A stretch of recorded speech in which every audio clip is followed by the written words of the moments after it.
Hi everyone. Oswal pumps IPO வந்து பார்த்தீங்க அப்படின்னா ஸ்டார்ட் ஆகிடுச்சு. ஸோ இது வந்து பார்த்தீங்க அப்படின்னா 17ஆம் தேதியோட முடியுது. அலாட்மெண்ட் வந்து 18ஆம் தேதி வந்து நம்மளுக்கு கிடைக்கிது.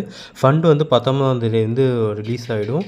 லிஸ்டிங் வந்து பார்த்தீங்கன்னா 20ஆம் தேதி வந்து நடந்துடும். ஓகேங்களா? ஸோ இவங்க வந்து பார்த்தீங்க அப்படின்னா அதோட அனாலிசிஸ் வந்து பார்க்கும்போது வேல்யூவேஷனும் டெட்டு மட்டும்தான் கொஞ்சம் அதிகமாக இருக்குது.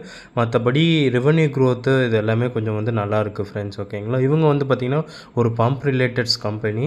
இவங்க வந்து இதோட மார்க்கெட் கேபிட்டலைசேஷன் வந்து பார்த்திங்கன்னா 6998 கோடி. இது வந்து ஒரு ஸ்மால் கேப் கம்பெனி. ரெவன்யூமே வந்து பார்த்திங்கன்னா நல்லா இருக்குது. க்ரோத் வந்து பார்த்திங்கன்னா 45% கிட்ட 3 இயர் சிஏஜிஆர் வந்து கொடுத்துருக்காங்க. இதோட ஐபிஓ ப்ரைஸ் வந்து பார்த்திங்கன்னா ₹584 ₹614. இதுதான் அதோட சைஸு. ஸோ வந்து பார்த்திங்கன்னா 24 ஷேர் வந்து அலோகேட் ஆகும் உங்களுக்கு சப்போஸ் கிடச்சிது அப்படின்னா. ஸோ இவங்க கொடுக்குற சைஸ் வந்து பார்த்திங்கன்னா 1387 கோடிக்கு வந்து தான் வந்து பார்த்திங்கன்னா இவங்க வந்து இஷ்யூ பண்ணுறாங்க. ஸோ பர்ஃபார்மன்ஸில் வந்து பார்த்திங்கன்னா ப்ராஃபிட் ஆஃப்டர் டேக்ஸ் எல்லாமே சூப்பராக இருக்குது.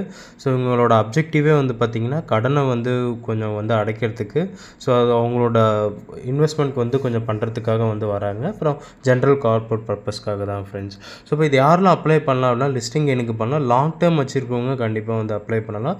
பட் இது வந்து என்னோடய வியூ மட்டும்தான். நீங்களும் செக் பண்ணிவிட்டு அப்ளை பண்ணுறதுனா பண்ணுங்கள் ஃப்ரெண்ட்ஸ். Thank you so much.